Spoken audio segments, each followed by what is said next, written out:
Bom dia a todos os companheiros e companheiras.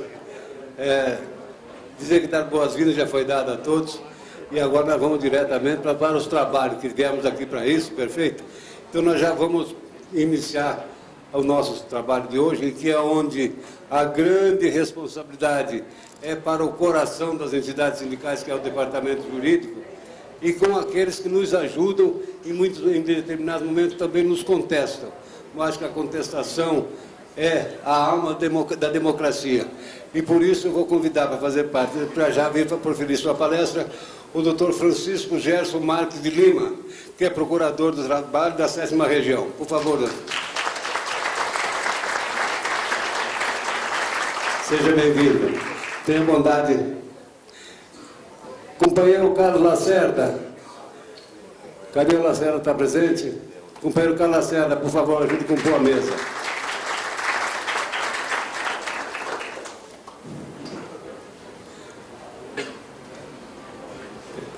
Tenha bondade.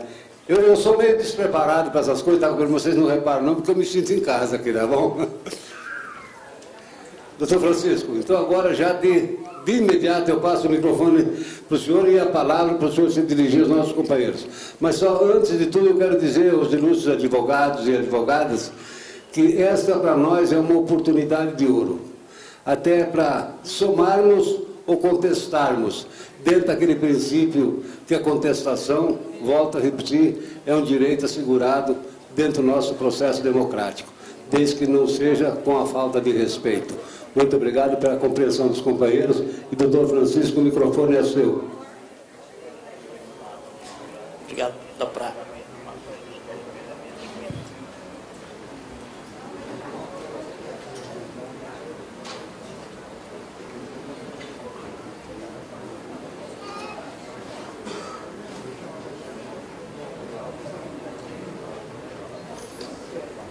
Bom, cumprimento a todos e a todas e agradeço o convite que me foi feito para participar desta mesa, deste importante evento. Fico feliz em ver que o movimento sindical ele tem realizado com mais frequência esse tipo de eventos, né, de congressos, de seminários, e isso realmente é muito bom, porque todo mundo ganha. A gente vai trocando ideias, vai amadurecendo, e um congresso como este, um encontro como este específico, né, quer dizer, para tratar de temas que afetam diretamente os advogados, né, as representações advocatícias, isso realmente é muito enriquecedor. E na qualidade de Ministério Público, eu sei que nós temos muito a conversar, muito a avançar.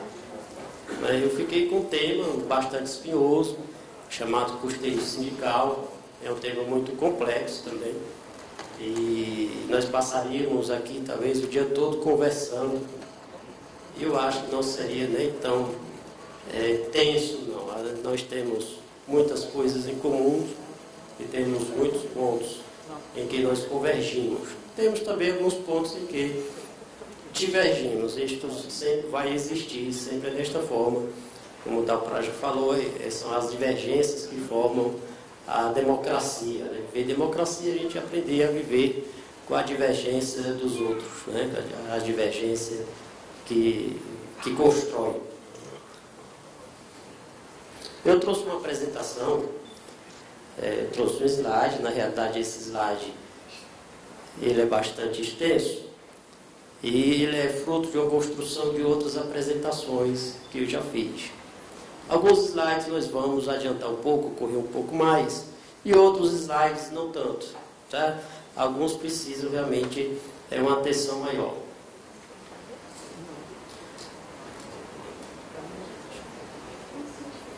Eu acho que vou ficar de pé, mas vou pedir o presidente da mesa para controlar o meu tempo, porque senão a gente acaba... Vai faltar assim, uns 5 minutinhos, me avisar. A gente pega o microfone e aí se empolga. Né? Quem é do movimento sindical, eu acho que entende isso. Né? Pô, a importância aqui do modelo de financiamento. Começamos com um slide que nós mostramos que realmente o financiamento é é o pulmão do movimento sindical, no sentido que é quem movimenta a máquina sindical. Não fosse o financiamento sindical, não estaríamos nem aqui. Nem teríamos aquele belíssimo jantar esta noite, né? A noite passada. Nem ouviríamos aquele belíssimo cantor. Quer dizer, as músicas que eram belas, né? Pode ser que alguém tenha uma opinião divergente, né? A gente tem que respeitar também as diferenças, tá? E nem o hotel, inclusive, vou até fazer uma reclamação aqui à organização do evento, tá? Colocaram a gente em um hotel bom demais. E aí a gente fica morrendo de preguiça de começar, né, esse seminário às 9 horas da madrugada. Tá? Mas, para complementar, choveu, né? A gente está chovendo, vamos para o seminário mesmo, né? A gente acabou vindo para cá. Mas, ó, parabéns pela organização, viu? Fomos muito bem recebidos, todos, percebi, muito bem recebidos. Eu, poucas vezes, fui tão bem recebido quanto aqui. Sempre sou bem recebido, mas aqui realmente teve um sabor especial. Né? Então, nós temos aqui as finanças sindicais. Isso, obviamente, além de implicar na manutenção das entidades, é responsável pela liberdade sindical. Quem não tem dinheiro, não tem liberdade. Na realidade, as coisas funcionam assim. Uma entidade, uma instituição desprovida de fundos, não tem como funcionar. Não tem como prestar um serviço. Não tem como prestar uma assistência. Né? Não tem como pagar o advogado. Não tem como prestar assistência aos representados. Então, o custeio está no centro do funcionamento sindical. Tá? Isso aí não há dúvida, essa importância realmente é preciso ser dita. E nós temos também várias outras formas, né? São várias formas, não temos um modelo apenas, uma maneira só de contribuir, porque nós temos o imposto sindical, tem a mensalidade dos sócios, tem a contribuição confederativa, tem a taxa assistencial, cada qual com as suas peculiaridades. Essas são as formas de contribuição. Outras maneiras acabam vindo de resultante da criatividade de algumas entidades sindicais. Vocês sabem também que existem alguns abusos, né? Tem o grande problema das relações em grupo é porque tem os bons e tem os ruins. E às vezes as atitudes dos ruins acabam aparecendo mais do que as boas ações. E é preciso que se esteja atento, né, para essas situações, a fim de não deixar que as ervas daninhas, por exemplo, acabem contaminando o que tem de bom. Né? A gente precisa preservar o que tem de bom e excluir o que tem de ruim. Mas além daquelas 4 formas de contribuição, existem também as doações às entidades sindicais, né? As doações eventualmente podem até ser feitas por empresa, né? Às vezes são empresas que doam algumas coisas ao movimento sindical, precisa se ter muito cuidado nessas doações, a fim de se evitar que elas não sejam gratuitas, né? Às vezes essas doações têm um intuito de manter as rédeas do movimento sindical ou de uma entidade sindical específica, e aí é preciso ter muito cuidado. Sob o ponto de vista jurídico, as doações são permitidas ao movimento sindical, às entidades sindicais, mesmo quando provém de empresa, mas com essa observação de que não possa levar à quebra ou à ruptura da independência e da liberdade sindical. Né? Outro ponto também, salários sindicalistas, né? Isso acaba tendo repercussão no custeio do movimento sindical. Nós temos percebido, né, na prática, a maioria dos diretores sindicais que se encontram afastados da entidade sindical, esses diretores são remunerados pelas empresas, né? E o ideal é que essa remuneração não seja feita pela empresa, essa remuneração seja feita pelo próprio movimento sindical. Este é que é o ideal, a fim de que o trabalhador de que o movimento sindical não dependa em nada da empresa. A total independência é fundamental para uma boa atuação. Né? E algumas arrecadações sindicais, né, de outras formas. Eu quero chamar a atenção para algumas criatividades que já começaram a chegar ao Ministério Público, né, denúncias a esse respeito, ou, por exemplo, essa contribuição social familiar. Tem outras, mas essa aí é que está começando a chegar com mais frequência, contribuição social familiar. É mais ou menos assim, né? Consta do estatuto sindical, então é aprovado em alguma assembleia, e a gente sabe como é que certas assembleias são feitas, é que os trabalhadores se comprometem, né? E a semelhança da taxa assistencial é a mesma coisa, né? É obrigatório para os que forem filiados, para os que não forem filiados, tem entidade sindical que também quer tornar obrigatório e outros preferem que haja autorização do trabalhador. Então ele contribui para a entidade sindical com uma certa quantia fixada na Assembleia, e essa quantia tem a natureza de um seguro de vida para quando ele vier a faltar, vier a falecer, esse seguro vai ser pago à sua família. Só que não se tem controle nenhum, a família não sabe, ninguém tem maiores explicações sobre como seria esse seguro, e na realidade, sob o ponto de vista legal, as entidades sindicais não podem funcionar como seguradora, né? Seguradora tem uma legislação própria e diz que pode desempenhar essa atividade. Mas é outra forma de contribuição que o Ministério Público já está preocupado como chega, né? Se essas contribuições todas fossem para os bons sindicalistas, eu acho que as coisas seriam mais fáceis. Mas acontece que, em razão de alguns desvios de conduta, parte dessas contribuições vão para pessoas que, na realidade, estão usando do movimento sindical, pessoas que não são nem sequer sindicalistas. Infelizmente, isso acontece. Já também existem algumas apurações do Ministério Público do Trabalho, investigações de denúncias de crime organizado dentro de algumas entidades sindicais. Porque a entidade sindical é um filão para o crime organizado, porque não presta conta perante nenhuma autoridade, o dinheiro, a forma como entra, a forma como sai, não tem controle, né? E é uma forma de arrecadação para o crime organizado muito boa. Tá? Porque aí o crime organizado, sendo titular de um sindicato, né, de uma diretoria, e o nome na realidade era esse mesmo, é titular de um sindicato, tem como ele mexer com finanças, fazer lavagem de dinheiro, e isso está nos preocupando muito, porque é mais um fato que pode comprometer, né, o sindicalista. E quando o crime organizado toma conta de uma entidade sindical, nós sabemos que até um processo eleitoral é muito difícil realizar um processo eleitoral dentro de uma entidade sindical controlada por um crime organizado, tá? Por facções criminosas. E aí só o poder público, né, que pode, atender a um pedido dos trabalhadores, né, dos sócios, dos associados, dos filiados, que pode espancar esse crime organizado de dentro do movimento sindical. Então é muito preocupante, é preciso que o movimento sindical esteja atento a isso, né? Atento a essas mazelas que ocorrem. Mais uma vez, né, dizendo que são exceções, não são regras, são exceções. Eu tenho muito medo de generalizações, né? Quando se diz todo movimento sindical é pelego, não é verdade. Tá? A maioria não é pelego, uma minoria, e na minha instituição também tem procuradores, né, que não são afetos ao trabalho, quanto outros sejam, não? E como o dever funcional manda, né? Tem advogados que não têm o mesmo amor à causa, como a sua profissão exige, né? Como juiz também, como outros profissionais. Então, existem mazelas em todos os ramos. O meio sindical não é exceção.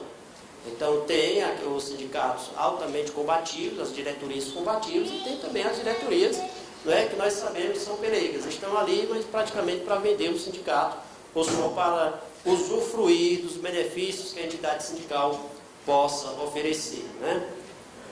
Mas quando nós tratamos de custeio, né, é muito comum nós falarmos deste precedente 119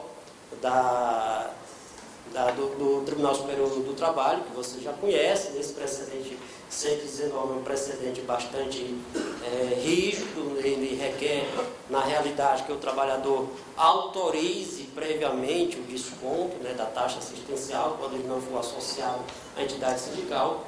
E isso constitui, na realidade, uma dificuldade muito grande, porque os trabalhadores já não comparecem sequer às assembleias, né? Quando se faz uma assembleia, se sente a dificuldade Eu lembro que estava conversando com outro colega, ela dizendo, olha, eu sempre achei por que o movimento sindical não consegue trazer para si, trazer para as assembleias, para as reuniões, um grande número de trabalhadores. E aí, ela contando, eu fui eleita síndica do meu prédio. Né? E eu senti muita dificuldade como síndica do meu prédio. É um prédio grande, é um prédio de pessoas muito bem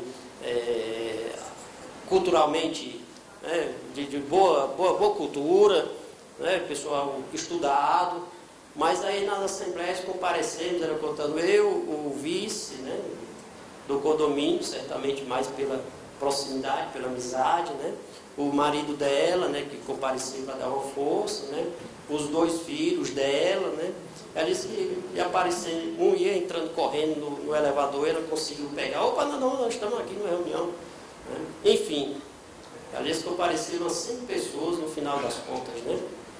E ela havia divulgado bem antes, né, a data da realização do condomínio. Agora, né, foi necessário, infelizmente, haver uma alteração na taxa do condomínio, né? Ela disse que a Assembleia, com os que estavam presentes, reconhecia a necessidade de alterar a taxa do condomínio. Na hora que alterou a taxa do condomínio, no outro dia estava todo mundo batendo na porta dela reclamando como é que podia, né, aquela Assembleia que não era representativa, né, alterar a taxa do condomínio sem uma prévia discussão. Então, aí ela passou a dizer, realmente eu entendo o que o movimento sindical enfrenta também, né?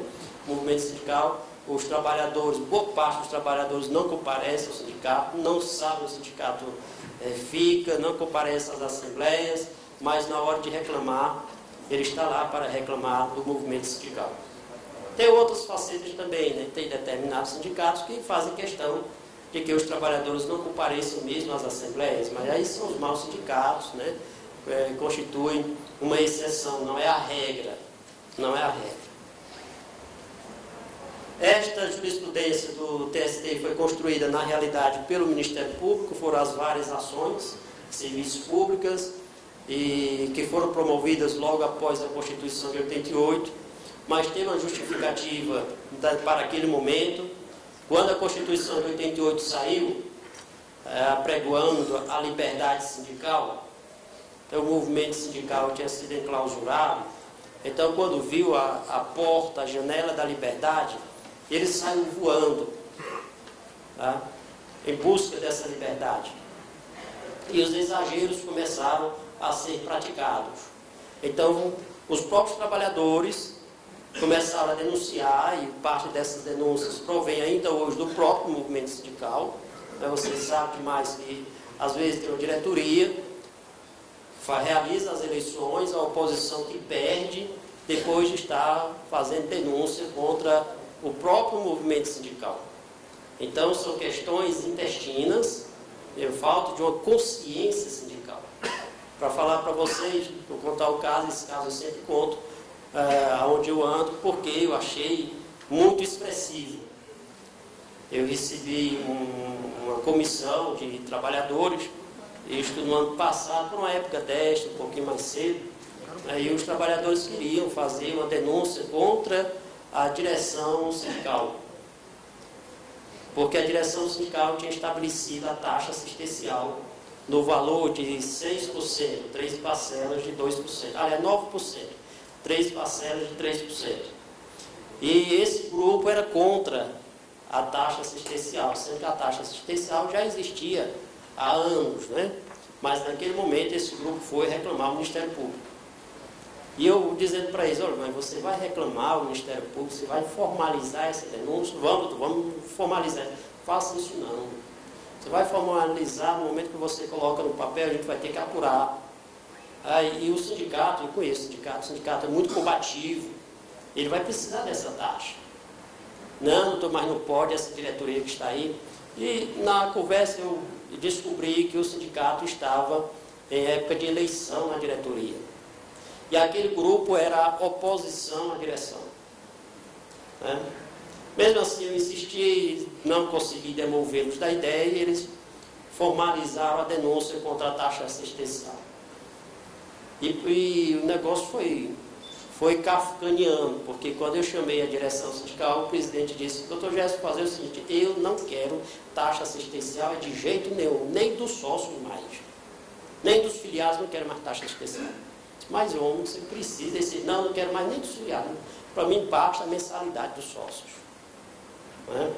E conversando com o advogado dele, foi que o advogado conseguiu convencê-lo a aceitar pelo menos a taxa assistencial dos associados. Realizou-se a eleição. Quem ganha? A oposição. Justamente aquele grupo que havia denunciado a direção, a taxa assistencial. E aí, a mesma oposição, no outro dia, bate na minha porta: doutor Gerson, nós queremos retirar aquela denúncia. Eu disse: que denúncia? Aquela sobre a taxa assistencial. Não, já foi. Não é assim, eu vou, faço denúncia e tiro, vou. Não é assim, não. Eu insisti com vocês, ponderei, não faça denúncia. Aí você quis utilizar aquela moeda, como talvez tenha utilizado, como um instrumento, político para a sua eleição. E o Ministério Público não se presta a essa questão política. A análise que ele vai fazer, análise de legalidade, técnica, é esse o papel do Ministério Público. Ele não devia, na realidade, nem ter feito aquela ponderação e insistir. Mas agora, infelizmente, você vai ter que arcar com os efeitos daquela denúncia. Você está com o pepino na mão, do tamanho do mundo, você vai saber como usar esse pepino. Aí a criatividade é sua. A criatividade é sua. Bom, nós temos ainda aqui o que implicou esse precedente, vou passar esse slide. Quero falar um pouquinho para vocês da estrutura do Ministério Público, para que compreendam o pensamento do Ministério Público sobre a taxa assistencial, sobre o custeio. Nós temos uma Procuradoria-Geral, que funciona em Brasília, e dentro da Procuradoria-Geral tem os órgãos superiores do Ministério Público, como a Corregedoria, o Conselho Superior do Ministério Público, a Câmara de Coordenação e Revisão do Ministério Público. O que é essa Câmara de Coordenação e Revisão? Ela está dizendo revisão, a instância que revê os atos de todos os procuradores. É uma instância, vamos supor assim, para efeitos pedagógicos. É uma instância superior na atuação do Ministério Público. É ela que vai rever os atos dos procuradores. Temos as procuradorias regionais, uma em cada estado, e as procuradorias do trabalho no município. Os municípios maiores, hoje em dia, possuem procuradoria do trabalho, NEM, que são as PTMs. Tá? Aqui, a respeito da Câmara, como é que ocorre? Quando é feita uma denúncia ao Ministério Público e o procurador atua, quer ele concluindo o seu procedimento por um TAC, um termo de ajustamento de conduta, quer ele resolva propor uma ação, normalmente ação civil pública, isto faz parte da independência funcional dele, foi a decisão que ele concluiu e ninguém pode desfazer, nem a Câmara. Ele atuou, ninguém pode desfazer esse ato dele. Tá? Está dentro da independência. Mas se o Ministério Público recebe uma denúncia e ele arquiva, automaticamente deste arquivamento ele tem que submeter à Câmara. E a Câmara vai analisar se existiam razões para arquivamento ou não. Se a Câmara concluir que não era caso de arquivamento, baixa os autos outra vez ao procurador, dizendo que ele tem que atuar. E se o trabalhador se recusar a atuar, ele pode estar infringindo uma norma disciplinar e talvez até responder a um processo disciplinar. Então, se a Câmara baixa e manda ele atuar, ele tem que atuar. Tá? É obrigatório. Por que eu mencionei este tópico? Porque, em se tratando de taxa assistencial, o entendimento da Câmara era de que todos os procuradores deviam dar aplicação à súmula, à OJ do TST. Então, mesmo aqueles procuradores que fossem contra o entendimento do TST e ao receber uma denúncia sobre taxa assistencial e arquivasse essa denúncia, a Câmara determinava que ele tinha que atuar. Então, o procurador lá da ponta, eu entendo que o sindicato também está precisando dessa taxa, eu entendo que é legítimo, eu entendo que é justo, eu vou fazer, eu vou arquivar essa denúncia, vou permitir que o sindicato cobre a sua taxa. Como ele arquivar,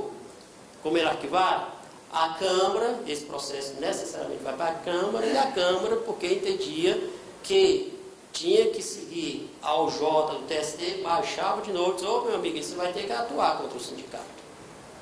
Tá? Então, daí a importância de mencionarmos a Câmara. Aqui estou apresentando a vocês o que nós temos de coordenadorias. Temos a CONALES, que é a coordenadoria mais recente, da qual eu faço parte. Eu sou o coordenador nacional. Essas coordenadorias têm uma representação, chamemos assim, em cada procuradoria regional do trabalho, tem uma nacional e uma em cada região. Tá? Aí vem uma que lida só com o trabalho infantil, né, o combate ao trabalho infantil, o combate ao trabalho escravo, ao trabalho na administração pública, as fraudes trabalhistas, trabalho portuário, e a nossa coordenadoria, que é a coordenadoria de promoção da liberdade sindical. Portanto, nós temos nossos projetos estratégicos, de que eu ressalto o projeto 200, que estamos tentando implantar, mas estamos encontrando muita resistência por parte das empresas e de algumas entidades sindicais. Esse projeto 200 ele cuida da representação dos trabalhadores nas empresas, né, com mais de 200 empregados. Tá? E o outro projeto mais recente, que é o projeto CONAN, referente ao combate às condutas antissindicais. Aqui nós temos as orientações do MPT, da CONALES, né? Muita gente fala da CONALES, da orientação número 3, que flexibilizava o entendimento do Tribunal Superior do Trabalho sobre taxa assistencial. No entanto, esta orientação teve de ser cancelada, e foi cancelada foi revogada em razão da conduta de algumas entidades sindicais, que na medida que permitia que o procurador flexibilizasse o PN 119 da SDC do TST, na prática o que ocorreu? Muitos sindicatos chegavam para o procurador lá da ponta e diziam, olha, você tem que liberar a taxa assistencial. Ele, não, eu tenho que analisar se é razoável, se estava em direito de oposição. E os maus sindicatos, principalmente, foram para cima. Não, tem que liberar, tem que liberar. Eu já me deparei com taxa fixada de 40%. 40% de taxa assistencial. Eu não acreditei, não, é brincadeira, 40%. Não, doutor, mas é razoável, porque a OJ tratava de razoabilidade, né? O que é razoabilidade? É um conceito aberto, é um conceito indeterminado. Não, mas não é razoável, fora do lógico, né? Bom, e essas são algumas situações, mas foram criadas muitas dificuldades na aplicação da OJ, de forma que os próprios colegas exigiram que a CONALES cancelasse essa OJ, porque ela estava criando mais problemas do que solução. E realmente foi cancelada a OJ. O certo é que, em razão dessa discordância entre o Ministério Público e o movimento sindical, e a taxa assistência é uma questão central nessa discussão, né? As parcerias, às vezes, se veem comprometidas, né? E isso sim, isso é preocupante. Se isso for levado às últimas consequências, as parcerias podem ser comprometidas. E nós sabemos demais que o movimento sindical depende muito do Ministério Público, daí o trabalho escravo, o combate à terceirização. Nós temos boas parcerias nesse ponto de atuação sindical, né? E o Ministério Público também depende muito do movimento sindical. Foi graças a uma articulação com a população, com o movimento sindical, por exemplo, que na história recente do país, no ano passado, aliás, foi ano passado, né? Foi suspensa a PEC 37, que limitava as prerrogativas e competências do Ministério Público. Então, o movimento sindical foi muito importante naquela luta, na defesa das competências ministeriais. Tá? Então, são duas instituições que dependem muito uma da outra, de forma que o conflito só faz prejudicar essas parcerias. Tá? Aqui são exemplos de algumas parcerias que nós temos juntos, né? Combate ao assédio, por exemplo, o combate ao excesso de jornadas, salários que não são pagos, né? Então, nós temos muitas parcerias. Neste outro aqui, eu estou tratando dos principais problemas sindicais que chegam ao Ministério Público, né?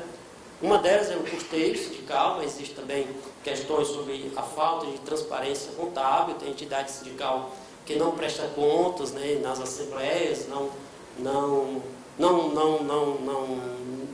anuncia, não divulga nada para os sócios, né? Às vezes nem sequer o estatuto sindical não divulga. Eu tenho um colega lá do Ceará, que ele disse: Jéssica, eu vou me filiar ao sindicato. Como é que eu faço? Vai lá no sindicato, começa pedindo o estatuto para você ver. E ele foi ao sindicato. Chegou lá e disse: olha, eu quero me filiar. E queria uma cópia do estatuto para eu dar uma olhada.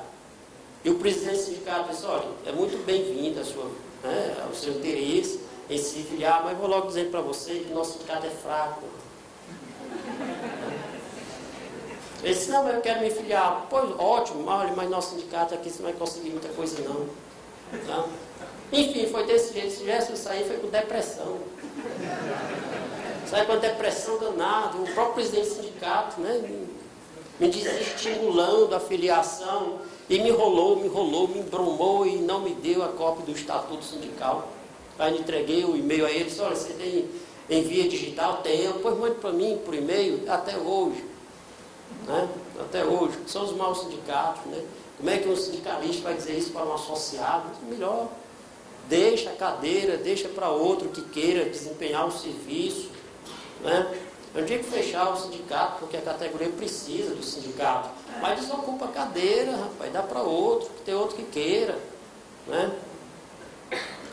Então, o problema dos estatutos, existem estatutos sindicais absurdos, tem estatuto sindical, eu solicitei da Secretaria de Relações do Trabalho algumas informações, eu preferi fazer por ofício, porque o site do Ministério do Trabalho e Emprego, nesse ponto, nós detectamos algumas inconsistências, então eu preferi fazer por ofício. E das informações, né, uma delas foi a duração do mandato, né, dos estatutos. Não é quanto tempo o diretor está no mandato, não, é a duração do mandato previsto estatutariamente das entidades sindicais no país. E fiquei estupefato, tem muita entidade sindical com 10 anos, 15 anos, 20 anos. O estatuto prevendo mandato de 20 anos. É um absurdo. Um colega de outra região, né, me chamou uma vez, foi ano passado, disse: Jéssica, estamos com problema aqui na eleição sindical, o presidente do sindicato não quer realizar a eleição. Aliás, ele quer realizar a eleição, mas não quer dar margem, né, a oposição se inscrever. E o clima aqui está meio pesado, quando você dá uma forcinha, eu fui lá. E o que era lá o caso concreto? O caso concreto era que o estatuto sindical tinha previa um mandato de 15 anos. Mas, peraí, pessoal, não faça mau juízo, não. O estatuto ele era direitinho. Ele permitia uma única recondução. Tá? E o presidente sindical lá já estava no segundo mandato, portanto, há 30 anos. Né? Há 30 anos. E, de última hora, às vésperas da eleição, ele estava querendo alterar o estatuto para permitir uma outra reeleição, ia para 45 anos, Matusalém. Mas, olha, então tem essas situações que chegam também ao Ministério Público, tá? Eleições sindicais, né? Aí você já conhece as mazelas que existem em eleições sindicais, né? Meu tempo esgotou, eu quero passar aqui.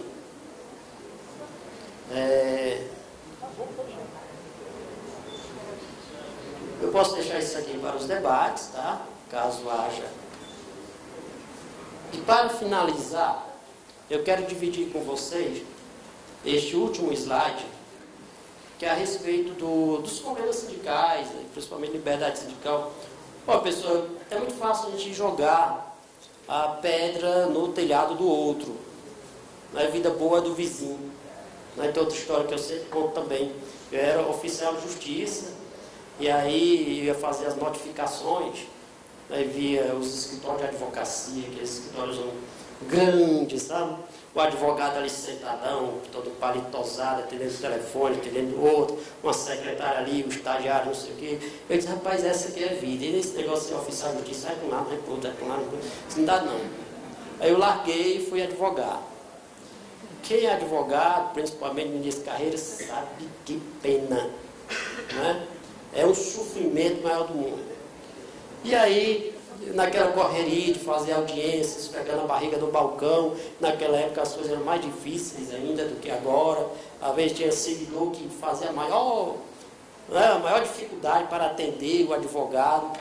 Enfim, e fazendo aquelas audiências, via o juiz, todo dia você estava lá, estava meio expediente, ia para casa, salário no final do mês, tudo certo, né? Essa aqui é a vida. O cara não depende de ninguém, ganha bem, tem independência, né? É vitalício. Eu vou ser juiz. Aí passei no concurso para juiz e assumi. E era trabalho, levando processo para casa, e era sentença, era despacho, e era um ligando, e outro pedindo uma liminar, e outro pedindo não sei o quê, aquela pressão danada, né? Aí uma vez estava fazendo audiência de menor, lá se veio um procurador do trabalho, né? Aquele cabelão assim, todo, né? Brilhoso, a pele chega e espelhava, né? Aí o cara chegou, sentou 5 minutinhos, né? Fez a proposta, doutor, tem proposta que eu não tenho não, doutor. Vai para a instrução de julgamento, tá? O senhor vai precisar de mim? Eu disse, vou não. Então tá, muito obrigado, tchau. Mas tá 5 minutos, né? Essa que é a vida. Eu vou passar para lá. E aí, quando cheguei lá, eu vi que o negócio não era como eu pensava. Estou quase voltando a ser oficial de justiça. Agora o pessoal tem um momentozinho, tá bem, né? Então assim, vida boa é a do vizinho, né? E às vezes a gente começa a jogar pedra no telhado do outro, não sabe as dificuldades também que ele enfrenta. Digamos, nós no Ministério Público, nós recebemos muitas denúncias cavilosas de entidades sindicais. Tá? Aqueles colegas que são mais recentes, que não têm uma experiência maior, que não conhecem o movimento sindical, às vezes aquele vai formando uma concepção do que seja o movimento sindical. E aí é preciso a gente desconstruir também essa percepção. Tá? Hoje em dia, quando tem qualquer briga, uma disputa no movimento sindical, o que o movimento sindical faz? Eu não digo movimento sindical como uma personalidade, mas as pessoas que integram o movimento sindical. Se tiver uma dor de unha, levam para o Estado resolver. Então, levam para o Ministério Público, levam para o Judiciário, ou eleição sindical, por exemplo. Tudo que é de eleição sindical se leva para ou o Judiciário ou o Ministério Público. E nós sabemos demais como é que se dá uma ação judicial em eleição sindical. Uma ação, rapidamente, ela vira 10 ações. Não é? É uma reclamação trabalhista, que aí tem a liminar, tem o mandado de segurança em cima da liminar, tem a liminar do mandado de segurança, tem o agravo regimental. Aí, quando sair tudo lá no tribunal, já houve a sentença em primeiro grau, já de novo todas as modalidades de recurso, com mais mandado de segurança, talvez ação cautelar com liminar, que desafia outras ações. Olha, e enquanto isso, lá na base, entra presidente e sai presidente, hora é outro, tem uma junta, a junta no civil já nomeia outra comissão, a comissão não deu conta, aí volta aquela direção anterior, que já tem outra decisão, enfim. E às vezes passa o período do mandato, não se resolveu o problema, só se criou mais problema dentro, né, do sindicato. Isso acontece com muita frequência, não é em todas as vezes, mas com muita frequência. E como as respostas que o Estado dá, nem sempre é uma resposta que agrada o movimento sindical como um todo. Às vezes, e isso é compreensível, que as respostas do Estado são respostas técnicas, são respostas de legalidade. Quem tiver um problema político e quiser resolver, utilizando a via da legalidade para resolver esse problema político, pegou o caminho errado. Né? Então é hora de um movimento sindical começar ele mesmo a fazer a sua regulamentação, a sua autorregulação. Por exemplo, para fazer uma limpeza interna do movimento sindical, vai haver, pessoal, limpeza interna, tá? O Estado não vai conseguir fazer essa limpeza amplamente, mas paulatinamente ele vai fazendo essa limpeza. E às vezes pode ser uma limpeza da pior forma possível. A imprensa pega e vai fazer uma leitura equivocada, né? Uma leitura depreciativa do movimento sindical. Você sabe, quando a imprensa se depara com o movimento sindical, ela só publiciza, né, o que for depreciativo. Estou terminando, meu presidente. Né? Só publica o que for depreciativo ao movimento sindical. E essas questões vão sendo mal trabalhadas. Então, ou o Estado faz essa limpeza, como ele está fazendo paulatinamente, ou o próprio movimento faz. O próprio movimento sindical é quem faz essa limpeza. E que é o ideal. Então, para que ficar levando muitas demandas ao Estado? Eu acho que o movimento sindical tem condições de ele mesmo começar a tratar dessas questões, destas matérias. Talvez começando a estabelecer uma pauta de valores sindicais, algumas regras básicas, né, nacionais, que todo sindicato deve obedecer. Um mandato sindical de 15 anos. Alguém acha que isto é razoável? Fora o cidadão lá que colocou. Não é. Então, seria perfeitamente admissível, possível, compreensível, defensável que as entidades sindicais fixem, olha, mandato sindical, duração máxima, 4 anos, por exemplo. Podia ser 3, né? Ou podia ser 4, uma coisa mais razoável, e aí todo mundo seguir. Né? Então, é preciso estabelecer algumas regras, tá? Algumas regras. Aqui, além de estabelecer algumas regras, um estatuto nacional, não digo aquele anterior estatuto padrão, que já passou, graças a Deus, mas agora um estatuto criado pelas próprias entidades sindicais, de comum acordo, sem a presença do Estado. Isso seria muito bom. E também a criação, para cuidar das normas estatutárias, de mecanismos próprios e de instrumentos, né, também as câmaras intersindicais para resolver esses conflitos. Né. Às vezes tem uma empresa que dentro dela tem de 10 sindicatos, o empresário não sabe nem a quem recorrer, e aí eu recolho para quem é que eu recolho, eu vou negociar com quem, né, quem são as entidades, quem é a entidade realmente representativa e que representa os trabalhadores, né? Isso poderia, enquanto isso fica o sindicato se digladiando, né? E no final das contas não sai negociação coletiva. Então é um assunto muito mais interessante que esses conselhos, chamemos assim, pudessem resolver esses problemas e outros problemas. Uma disputa sindical, uma disputa em um processo eleitoral, por que o próprio movimento sindical não resolve esses problemas, né? Então é hora de se construir instâncias no próprio movimento sindical, câmaras. E essa solução pode ser feita através de arbitragem, mediação, de outros instrumentos, verificando a possibilidade legal de ser construído isso, e hoje estou convicto de que a legislação, tanto nacional quanto as orientações do Comitê de Liberdade Sindical da OIT, permitem essa organização ou auto-organização das entidades sindicais, que é o ideal, porque vem ao encontro da liberdade sindical. E aí sim, aí se tira o Estado fica realmente como o último recurso. Hoje em dia, é uma demanda muito grande ao Estado em matéria sindical. E o Estado tem que dar uma resposta a essas demandas. Tá? Só que a resposta a essas demandas nem sempre agrada. Voltando aqui para finalizar, a gente finaliza umas 5 vezes, já estou na terceira, presidente. Não falta só mais 2. Né? Então, para finalizar, digamos, custeio sindical. Sabe o que é que mais denuncia custeio sindical? Eu solicitei esses dados às Procuradorias Regionais de Trabalho para poder ter pé da situação. Quem mais denuncia são os trabalhadores. E aí pode ser que você diga assim, mas acontece, são trabalhadores levados pelas empresas. Não. Acontece, mas quem mais está denunciando sobre a taxa assistencial é o trabalhador, tá? E as oposições que existem dentro do próprio movimento sindical. Tá? Tanto a taxa assistencial quanto as eleições. Vou para a 4ª finalização. Né? Teve uma senhora lá em Fortaleza que me ligou, né? Doutor Gerson, estou aqui com uma preocupação, né? Sindical, posso ir, é urgente, isso venha. Meu gabinete é assim, eu estando lá, pessoal, eu atendo todo mundo e não faço distinção. Não faço distinção.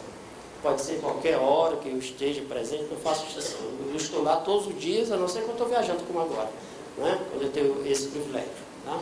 E aí a senhora compareceu com a denúnciazinha em mãos, né, já protocolada, Doutor Gerson, aconteceu o seguinte: na nossa entidade sindical, nós estamos em período eleitoral. Havíamos afastado a presidenta do sindicato por questões internas lá, de desvio e tal, afastamos a presidência. Só que ela, presidenta, mesmo afastada, disse que ia realizar o processo eleitoral, abriu o processo eleitoral, publicou o edital, né, e constituiu a comissão eleitoral, composta por ela e mais dois, e realizou a eleição. Só quem pôde se inscrever foi a chapa dela. Né? No dia da eleição, aliás, desde o dia da inscrição, tinha 2 policiais lá, né, vigilantes, né? Alguém lá que ela contratou para não deixar ninguém entrar. E, tudo bem, marquei a audiência, a senhora apareceu, né? Olha, a senhora fez esses atos aqui da dentro? Fiz sim, doutor, fiz porque, sabe, esse sindicato, se não for eu, ele não anda. Aí disse, bom, mas tem que dar a chance, né? A categoria de escolher quem ela quer. E outra coisa, a senhora já estava afastada. Como é que a senhora afastada vai realizar a eleição? A senhora não pode. Vamos fazer o seguinte, você topa, para a gente não entrar em ação, com ação judicial, a senhora topa anula a eleição, vamos realizar uma outra eleição, topo. Aí a denunciante disse, doutor Gerson, eu topo com uma condição, se for o Ministério Público que realizar a eleição. Como era uma categoria pequena, eu disse, não, tudo bem, então a gente realiza a eleição. E realizamos a eleição. Né? Quando terminamos a eleição, marquei a audiência lá na Procuradoria, para que as duas comparecessem, aí eu fizesse a formalização de entrega das chaves do sindicato, que eu tinha ficado com as chaves, e o encerramento do meu procedimento. E assim fiz. Quando eu fiz 2 atos, para encerrar isso, a senhora agora, recém-eleita, porque ela ganhou, a oposição ganhou, que era a denunciante. A senhora, recém-eleita, quer falar alguma coisa? Quero sim, eu tenho uma coisa que está aqui na minha garganta, eu quero falar. Depois fale que eu coloco aqui em ata. Coloque, doutor, eu acho um absurdo, eu sou contra a intervenção do Ministério Público em eleições.